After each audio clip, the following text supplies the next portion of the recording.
안녕하세요. 오늘도 사연살롱을 찾아주셔서 감사합니다. 서울에 살고 있는 30대 여성이에요. 어른들이 그러잖아요.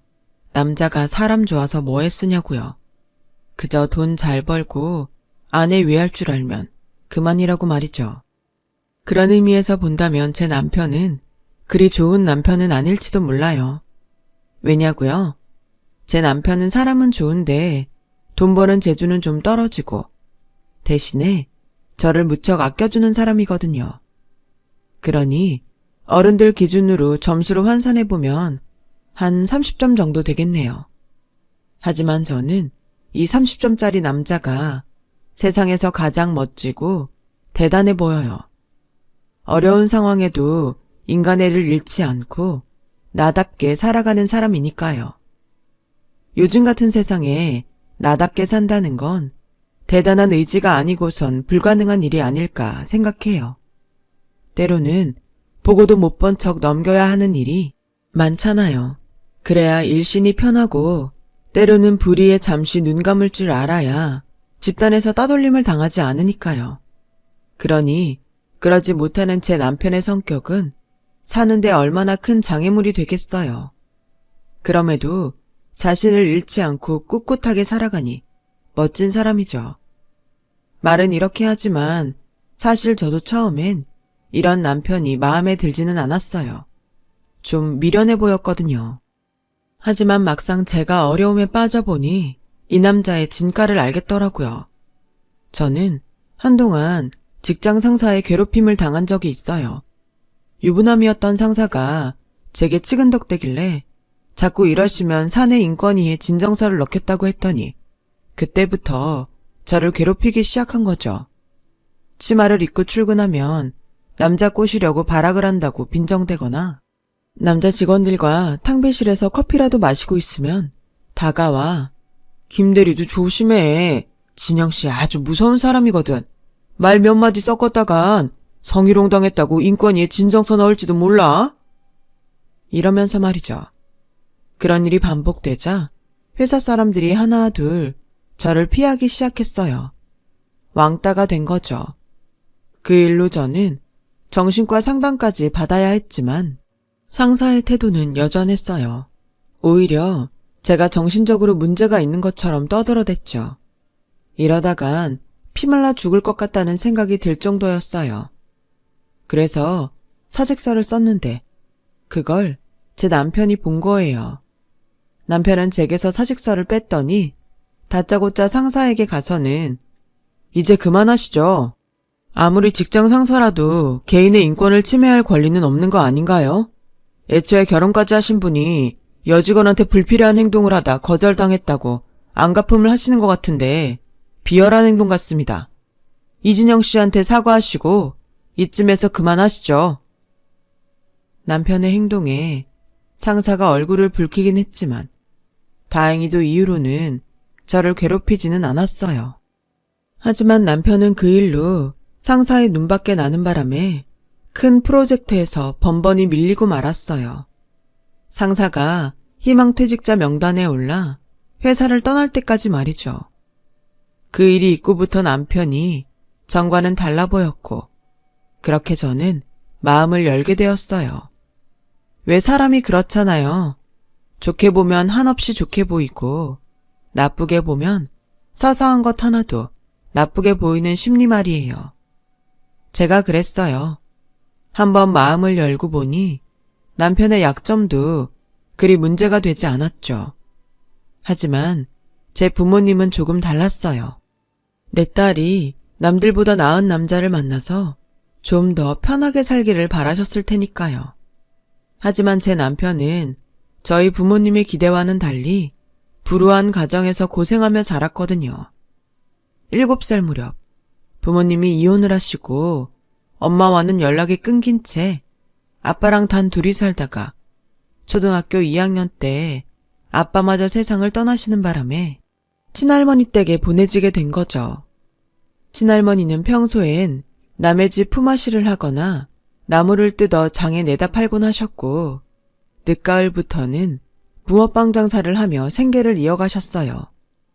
큰아들은 서울에서 건축 설계 사무실을 하고 있고 그 밑으로 3살 터울인 딸은 남편과 보습학원을 하고 있지만 몇 년에 한 번 집에 올까 말까 할 정도로 연락이 뜸했어요.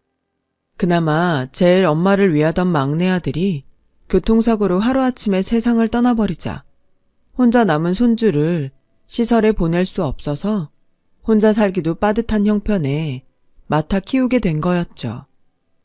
물론 얼마 안 되지만 아들의 재산과 사망보험금이 있었지만 그건 나중에 손주 대학교 보내고 장가 보내는 데 쓰려고 꽁꽁 숨겨두고 사셨어요. 그런데 그동안 연락도 없던 자식들이 조카의 미래가 달린 돈을 뺏으려고 때로 몰려왔지 뭐예요. 그리곤 서로 경쟁하듯 서로 자기가 더 힘들다고 징징대기 시작했어요. 엄마, 저 정말 너무 힘들어요. 당장 이번 주까지 자재비 못 메꾸면 파산할지도 모른다고요. 엄마 아들이 신용불량자 되면 좋겠어요. 제가 이자 쳐서 꼭 갚을 테니까 그 돈 저 좀 빌려주세요. 네? 그래요, 어머님. 선우 대학 가려면 아직 한참 멀었는데 일단 이 회사 살리는데 빌려주세요. 선우 대학 공부는 저희가 책임지고 시켜주면 되잖아요. 어머, 웃겨 정말. 퍽이나 오빠네가 선우 대학까지 보내주겠다? 급하다고 아무 말이나 내뱉으면 안 되지. 내가 오빠를 몰라? 재작년이던가? 막내가 월세 보증금 올려야 된다고 오빠한테 돈 끌어갔을 때 오빠가 뭐라 그랬어? 돈거래는 부모 자식 간에도 하는 거 아니라고 했어, 안 했어? 걔 그때 너무 힘들어서 사채까지 빌릴 생각했던 애야. 근데 이제 와서 그런 애 목숨값 받은 걸 낼름 할 생각을 해? 사람이 양심이 있어야지. 그래도 난 없는 돈 끌어다 다만 얼마라도 빌려줬어. 어머, 아가씨 말 참 이상하게 한다. 설마 우리가 있는데 안 빌려줬겠어요? 이도 오죽하면 그랬겠냐고요. 그리고 그 돈을 그냥 빌려줬어요. 사채이자 다 쳐서 받았잖아요. 은행이자도 아니고 어떻게 동생한테 사채이자를 받았냐. 그래놓고 뻔뻔하게 돈을 빌리러 와? 벼룩도 낯짝이 있지. 언니, 말 다 했어요? 그때였어요. 할머니께서 대하에 든 물을 자식들한테 확 끼얹었어요. 막내 아들 목숨값 뜯어가려고 혈안이 된 자식들을 보자 도저히 참을 수가 없었던 거죠. 다 필요 없다. 그 돈은 아무한테도 안 빌려줘. 그니께 돈 뺏어가려면 이 애미부터 죽이고 가져가라. 썩을 것들. 부모 잃은 조카 앞에서 이 꼴을 보여야겠냐? 니들이 그러고도 사람이여. 난 더는 니들 낯짝 보고 잡지 않은께 앞으론 찾아올 생각도 하지 마라. 어서 썩 못 나가냐? 남편이 그러는데 할머니께서 화내심은 모습을 본 건 그날이 처음이었대요. 평소 큰소리 한번 안 내시는 분이 얼마나 화가 나셨으면 그러셨을지 얘기만 들어도 알만 하더라고요. 결국 목적 달성을 못한 남매내외는 그 후로 발길을 끊고 살았대요. 남편이 할머니 댁을 나와 서울로 대학 진학을 할 때까지도요. 하루아침에 살 곳을 떠나 친할머니 집에서 살게 된 남편은 전과 달리 내성적으로 성격이 변했대요. 비록 편부스라였지만 그래도 내 부모가 있던 때랑 곁에 아무도 없는 거랑은 천지 차이니까요. 물론 할머니가 계셨지만 아빠와는 달랐어요. 매번 학교에서 나눠준 가정 통지문을 전해드려도 한 번도 통지문을 제대로 보신 적도 없었죠. 그 바람에 한창 부모 손이 필요한 나이였던 남편은 매번 담임선생님한테 핀잔을 듣곤 했대요. 그래서 하루는 울면서 할머니한테 왜 가정통지문에 적힌 대로 신청서에 도장을 찍어주지 않냐고 했더니 할머니께서 그러시더래요. 나가 안 해주고 잡아서 그런 것이 아니여. 모른 게 그런 거제. 아가, 앞으로 말이여. 네가 할매한테 읽어주면 안 되겠냐? 할머니가 읽으면 되잖아. 나가 눈이 안 배. 그게 네가 혀. 말은 그렇게 하셨지만 사실 할머니는 그를 모르셨던 거예요. 남편은 중학생이 돼서야 그 사실을 알게 되었죠. 그리고는 그날부터 할머니께 한글을 가르쳐드렸어요. 일하느라, 손주 키우느라, 잘 시간도 모자라던 할머니는 손주가 직접 만들어준 점선 노트에 한 글자씩 채워 넣으며 한글 공부를 하셨어요. 하지만 연세도 있으시고 따로 시간을 내서 공부할 수도 없어서 진도가 빠르진 않았어요. 맞춤법도 엉망이었고요. 그래도 당신의 이름 석자를 쓸 수 있다는 사실에 엄청 좋아하셨어요. 너무 없이 살아서 여자라는 이유로 한글조차 제대로 배울 수 없었던 지난 세월을 할머니는 이름 석자 쓰는 걸로 모두 훌훌 털어버리셨죠. 문어빵? 이게 뭐야, 할머니? 뭐긴 뭐여. 붕어빵이제. 할매가 붕어빵 쟁수자녀. 에이, 그럼 받침이 틀렸잖아. 니은이 아니고 이응을 써야지. 그리고 방이 아니라 빵. 쌍비읍을 써야 된다고. 이러면 사람들이 놀린단 말이야. 선생님 얼굴에 먹칠할 셈이야. 아따, 나한테 선생님이 어디띠야. 학교도 못 댕겼는디? 꼭 학교를 다녀야 선생님이 있나? 내가 할머니한테 글 가르쳐줬으니 할머니한테 내가 선생이지. 안 그래? 오메, 그려. 내 손지 말이 맞아. 할머니는 당신이 손수 적은 간판을 붕어빵 포장마차 앞에 붙이셨어요.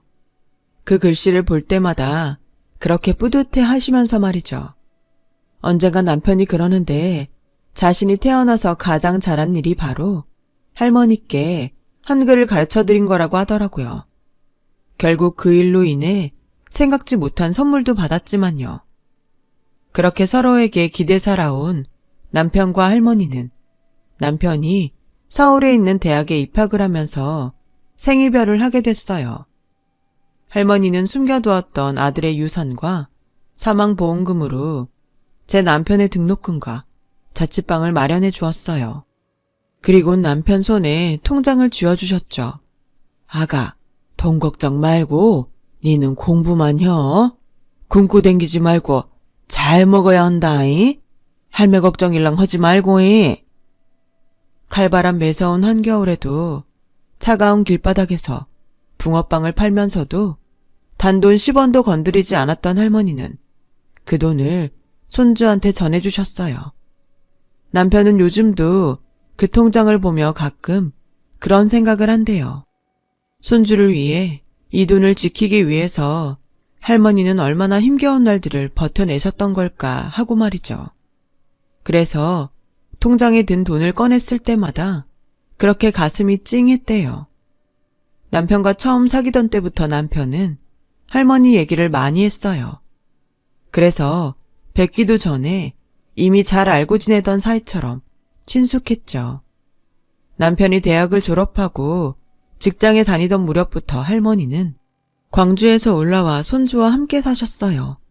손주 하나만 보고 삶의 터전을 버리고 타지에서 생활하게 되신 거죠. 물론 그동안 해오신 붕어빵 장사도 그만두게 되셨고요. 그런데 평생 일만 하고 사신 분이라 집에서 편히 쉬는 게 그렇게 고역이었나 봐요. 전과 다르게 기운도 없어지고 입맛도 없어졌거든요.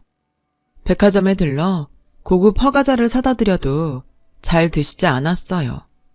병원에도 가봤지만 딱히 이상은 없다고 하더군요. 알고 보니 향수병이었어요. 평생을 가족처럼 지내온 이웃들을 떠나 삭막한 서울살이를 하려니 마음에 병이 생긴 거였죠. 할머니를 편하게 해드리려고 일부러 모셔왔는데 오히려 병을 만든 거예요. 그래서 결국 다시 고향집으로 보내드리기로 했어요. 고향집으로 내려가신 할머니는 언제 그랬냐는 듯 전처럼 활기찬 모습으로 돌아오셨죠. 얼마 뒤 결혼식을 올린 우리는 남편이 할머니와 둘이 살던 집에 신혼살림을 꾸렸어요. 방이 3개짜리 집이라 그중 하나는 할머니 방으로 비워두었죠. 언제라도 오셔서 편히 지내시라고요. 할머니는 명절 때면 나물이며 참기름, 들기름을 담은 보따리를 들고 서울로 올라오셨어요. 힘드신데 연세를 생각해서라도 이젠 그만 가져오시라고 말씀드려도 소용이 없었죠. 그렇게 저희 집에서 며칠을 보내시곤 다시 광주로 내려가시곤 했어요. 그런데 재작년 추석을 앞두고 갑자기 전화를 하셨더라고요. 몸이 안 좋아서 이번 추석엔 못 오시겠다고요. 그래서 남편과 광주로 내려갔는데 글쎄 할머니 댁에 큰아버님 내외와 고모님 내외가 와 있지 뭐예요. 그때까지는 그저 명절이라 다들 왔나 보다 했는데 그게 아니었어요. 엄마가 땅 부자라며? 세상에, 난 그런 줄도 모르고. 아니, 그렇게 땅이 많으면서 어떻게 지금껏 누리한테는 아무 소리 안 하고 살 수가 있어? 엄마, 정말 1억이야? 아가씨 말이 맞아요. 어쩜 이러실 수가 있어요. 우리 이 돈 때문에 그렇게 고생하는 거 아시면서 어쩌면 그동안 모른 척 하실 수 있냐고요. 정말 너무하세요. 고모님이 선산을 담보로 대출 좀 받을까 하고 알아봤다가 할머니 앞으로 엄청난 땅이 있다는 걸 알게 된 게 비극의 시작이었어요. 그 소식을 들은 큰아버님 내외가 득달같이 달려오면서 또 다시 땅을 뺏으려는 전쟁이 벌어진 거죠. 하지만 자식들의 앙탈을 넘어선 협박에도 할머니는 꿈쩍도 안 했어요. 그러자 남매는 다른 방법을 썼죠. 어머니, 차라리 이참에 저희랑 같이 사시죠. 안 그래도 연세도 있으신데 혼자 계시는 게 내내 걱정이었거든요. 아예 저희랑 같이 올라가세요. 그래요, 어머님. 애들도 다 커서 집에 빈 방도 많아요. 저희랑 가세요. 어머? 언니가 언제부터 우리 엄마를 챙겼다고 그래요? 됐으니까 엄마, 우리랑 가요. 며느리보다는 딸이 편하지 않겠어요? 그동안 명절은 물론 할머니 생신 때도 전화 한 통 없던 인간들이 땅에 눈이 시뻘게 져선 서로 할머니를 모시겠다고 난리더라고요. 남편과 저는 그 모습에 진저리가 터졌어요. 하지만 섣불리 끼어들었다간 저희도 땅 때문에 할머니를 노리는 것처럼 보일까봐 아무 말도 할 수 없었죠. 그래서 결국 할머니는 서울 큰아들 집으로 가게 되셨어요. 그날 이후 할머니 소식이 궁금하긴 했지만 큰댁에 전화를 드려도 할머니와는 통화조차 할 수 없었어요. 그러다 몇 개월 뒤 고모님이 큰 집에 들이닥쳐 할머니를 뺐다시피 데리고 갔다는 얘기를 들을 수 있었죠. 고모님 말로는 며느리한테 구박받으며 사느라 팍 늙어선 피골이 상접해 있길래 자기가 모시고 간 거라고 했지만 그 말도 믿을 순 없었죠. 고모님 댁으로 거처를 옮기신 할머니는 가끔 저희 남편한테 전화를 하셨어요. 오메 내 새끼 잘 살고 있냐? 할매는 잘 살고 있다. 밥도 잘 먹고 잠도 잘 자고 호강하고 살고 있다. 우리 손지 며느리는 잘 있냐? 그것이 손발이 차서 걱정인데 요샌 어떻게 지낸디야? 네, 잘 지내고 있어요. 그나저나 할머니 목소리가 왜 그렇게 힘이 없어요? 어디 아프신 거 아니에요? 암시롱 않다. 네 고모가 밥도 잘 주고 옷도 이쁜 걸로 사다 주고 나가 아주 호강하고 산다. 그께 걱정을 말아야. 알겠제? 호강하고 사신다는 말을 곧이곧대로 믿은 건 아니지만 그래도 목소리라도 들을 수 있어서 다행이라고 생각했어요. 그래서 남편이랑 고모님 댁에 가겠다고 했더니 고모님이 수화기를 뺏어 들곤 됐다. 올 것 없어. 니들 와봤자 나만 더 힘들어. 어른 모시면서 손님 치르는 게 쉬운 일인 줄 아니? 전화로 자주 안부 전하면 되니까 그렇게들 알아. 한사코 저희들 방문을 거절하셨어요. 그때 의심을 했어야 했던 건데 그렇게 1년쯤 지난 어느 날이었어요. 제가 첫애를 임신하게 되었죠. 기쁜 소식을 할머니께 알려드리려고 고모님 댁에 전화를 했는데 말도 안 되는 핑계를 대면서 할머님을 바꿔주지 않는 거 있죠. 그래서 혹시 어디 아프신 거냐고 물었더니 대뜸 이러는 거예요. 예쁘다 예쁘다 하니까 아주 어른 상투까지 잡으려드네. 설마 내가 엄마를 어떻게 했을까봐 이러는 거야? 괜히 쓸데없이 끼어들지 말고 네 할 일이나 해. 그러곤 전화를 끊어버렸어요. 그렇게 며칠이 지났는데 불안한 마음이 가시지 않는 거예요. 그래서 남편한테 있었던 얘기를 했죠. 그랬더니 남편이 바로 고모님 댁으로 달려간 거예요. 그리고는 다음 날이 돼서야 집으로 돌아왔더라고요. 한숨도 못 잤는지 몰골이 말이 아니었어요. 그래, 무슨 일 있었냐고 물었더니 글쎄, 할머니가 사라지셨어. 날도 추운데 겉옷도 안 걸치시고 집을 나가셨다지 뭐야. 온 동네를 다 뒤져봤는데 없어. 우리 할머니 잘못되면 어쩌지? 바닥에 주저앉아 서럽게 우는 남편을 보니 제 가슴이 다 찢어지는 것 같았어요. 엄동설 안에 어디서 뭘 하고 계시는지 할머니도 걱정이 됐고요. 그래서 남편을 이끌고 광주로 가보려고 집을 막 나섰는데 글쎄 할머니께서 옆 골목 집 앞에서 오들오들 떨고 계시지 뭐예요. 남편은 득달같이 달려가 할머니께 겉옷을 벗어드렸어요. 할머니, 왜 여기 있어? 이렇게 추운데 여긴 어떻게 온 거야? 그러자 할머니는 창백한 얼굴로 파리하게 미소 지으시며 그대로 쓰러지고 말았어요. 병원에 모시고 가보니 저체온증에 영양실조까지 걸려있다고 하더군요. 그동안 제대로 못 드시고 살았는지 몸 곳곳엔 부스럼까지 생겨 있었어요. 그 모습을 보니 나도 몰래 눈물이 흐르더군요. 제가 이러니 남편은 오죽했겠어요. 당장 고모한테 따지러 가겠다고 하는 걸 제가 뜯어 말렸죠. 당신이 이러면 어떡해. 지금은 할머니 건강이 더 중요한 거 아니야? 할머니 깨어나시면 그때 찾아가도 되잖아. 일단 진정하고 할머니만 생각하자. 당신 없는 사이 혹여 할머니께서 잘못되시면 그때는 어쩔 거야. 그러니까 내 말 들어, 응?